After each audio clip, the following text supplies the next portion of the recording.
26ನೇ ತಾರೀಕು ಮೊದಲ ಹಂತದ ಚುನಾವಣೆ ಕರ್ನಾಟಕ ರಾಜ್ಯದಲ್ಲಿ. ನಮ್ಮ ಮುಂದೆ ಇರತಕ್ಕಂಥ ಲೋಕಸಭಾ ಚುನಾವಣೆ ಯಾವುದೋ ಎರಡು ಜಾತಿಗಳ ಮಧ್ಯೆ ನಡೀತಾ ಇರತಕ್ಕಂಥ ಚುನಾವಣೆ ಅಲ್ಲ.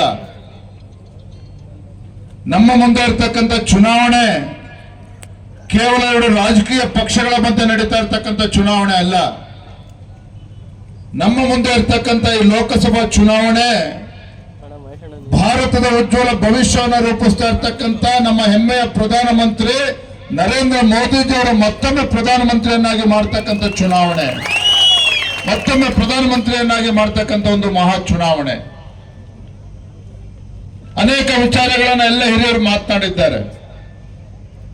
ನೇರವಾಗಿ ಒಂದು ವಿಚಾರಕ್ಕೆ ಬರ್ತಕ್ಕಂಥ ಕೆಲಸ ಮಾಡುತ್ತೇನೆ. ಮಾಜಿ ಪ್ರಧಾನಮಂತ್ರಿಗಳಾಗಿರ್ತಕ್ಕಂಥ ಹಿರಿಯರಾಗಿರ್ತಕ್ಕಂಥ ಮಾನ್ಯ ಶ್ರೀ ಎಚ್.ಡಿ. ದೇವೇಗೌಡಜಿಯವರು ಕಳೆದ 10 ವರ್ಷಗಳಲ್ಲಿ ನರೇಂದ್ರ ಮೋದಿಜಿಯವರು ಮಾಡ್ತಾ ಇರ್ತಕ್ಕಂಥ ಅಭಿವೃದ್ಧಿ ಕೆಲಸ ಕಾರ್ಯಗಳು, ಜನರಿಗೆ ಕೊಟ್ಟಿರ್ತಕ್ಕಂಥ ಯೋಜನೆಗಳು ಈ ದೇಶದ ಅಭಿವೃದ್ಧಿಯ ಪಥದಲ್ಲಿ ಇವತ್ತು ಸಾಗ್ತಾ ಇದೆ ಅಂತ ಹೇಳಿದ್ರೆ ಅದಕ್ಕೆ ನರೇಂದ್ರ ಮೋದಿಜಿಯವರೇ ಕಾರಣ. ಇವತ್ತು ಭಾರತ ಸುರಕ್ಷಿತವಾಗಿದೆ ಅಂತ ಹೇಳಿದ್ರೆ ಅದಕ್ಕೆ ನರೇಂದ್ರ ಮೋದಿಜಿಯವರು ಪ್ರಧಾನಮಂತ್ರಿಗಳು ಕಾರಣ. ಹಾಗಾಗಿ ಅಂತ ಒಬ್ಬ ಪುಣ್ಯಾತ್ಮ ನರೇಂದ್ರ ಮೋದಿಜಿಯವರು ಮತ್ತೊಮ್ಮೆ ದೇಶದ ಪ್ರಧಾನಮಂತ್ರಿ ಆಗಬೇಕು. ಹಾಗಾಗಿ ಕರ್ನಾಟಕ ರಾಜ್ಯದಲ್ಲಿ ಜೆಡಿಎಸ್ ಪಕ್ಷ, ಭಾರತೀಯ ಜನತಾ ಪಾರ್ಟಿ ಒಟ್ಟಿಗೆ ಹೋಗಬೇಕು ಅಂತ ಹೇಳಿ ಹಿರಿಯರಾಗಿರ್ತಕ್ಕಂಥ ಮಾನ್ಯ ಶ್ರೀ ಎಚ್.ಡಿ. ದೇವೇಗೌಡಜಿಯವರು ತೀರ್ಮಾನ ಮಾಡಿರ್ತಕ್ಕಂಥದ್ದು. ಬಂಧುಗಳೇ, ನಿನ್ನೆ ಪ್ರಧಾನಮಂತ್ರಿಗಳು ಮೈಸೂರಿಗೆ ಬಂದಿದ್ರು.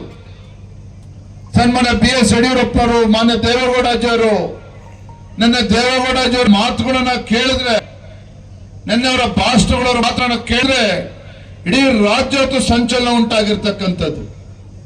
90 ವಯಸ್ಸಿನಲ್ಲೂ ಸಹ ಅವರು ದೇಶದ ಬಗ್ಗೆ ಇಟ್ಟಿರ್ತಕ್ಕಂಥ ಒಂದು ಕಳಕಳಿ, ಈ ರಾಜ್ಯದಲ್ಲಿರ್ತಕ್ಕಂಥ ರೈತರ ಬಗ್ಗೆ ಇಟ್ಕೊಂಡಿರ್ತಕ್ಕಂಥ ಒಂದು ಕಾಳಜಿ, ನರೇಂದ್ರ ಮೋದಿಜಿಯವರ ಬಗ್ಗೆ ಇಟ್ಟಿರ್ತಕ್ಕಂಥ ಒಂದು ವಿಶ್ವಾಸ ನಿನ್ನೆ ಮಾಜಿ ಪ್ರಧಾನಮಂತ್ರಿಗಳು ದೇವೇಗೌಡಜಿಯವರ ಮಾತನ್ನು ಎಲ್ಲರೂ ಕೂಡ ಗಮನಿಸ್ತಾ ಇದ್ವಿ.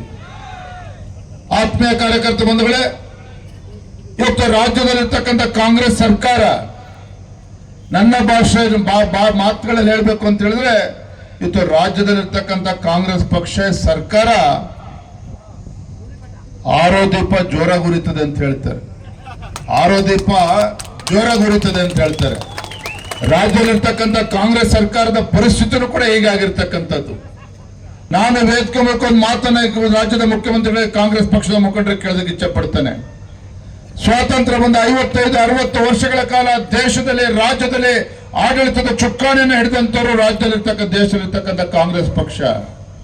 ಅವರೇ ರಾಜ್ಯದಲ್ಲಿ ಮುಖ್ಯಮಂತ್ರಿ, ರಾಜ್ಯದಲ್ಲೂ ಕೂಡ ಕಾಂಗ್ರೆಸ್ ಸರ್ಕಾರ, ದೇಶದಲ್ಲೂ ಕೂಡ ಕಾಂಗ್ರೆಸ್ ಸರ್ಕಾರ 55-60 ವರ್ಷಗಳ ಕಾಲ.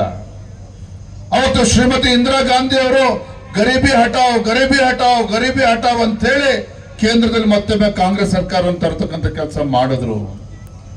ಬಂಧುಗಳೇ, 55-60 ವರ್ಷಗಳ ಆಡಳಿತ ನಡೆಸಿರ್ತಕ್ಕಂಥ ಕಾಂಗ್ರೆಸ್ ಪಕ್ಷ ಈ ರಾಜ್ಯದಲ್ಲಿ, ದೇಶದಲ್ಲಿ ಏನು ಬಡತನ ನಿರ್ಮೂಲನೆಯನ್ನ ಮಾಡ್ತೇವೆ ಅಂತ ಹೇಳಿ ಇವತ್ತು ಭರವಸೆನ ಕೊಟ್ಟ ಬಂದಂತ ಕಾಂಗ್ರೆಸ್ ಪಕ್ಷದವರು ಈ ದೇಶದಲ್ಲಿ, ರಾಜ್ಯದಲ್ಲಿ ಇವತ್ತು ಬಡತನ ನಿರ್ಮೂಲನೆ ಮಾಡೋದಕ್ಕೆ ಸಾಧ್ಯ ಆಯ್ತಾ?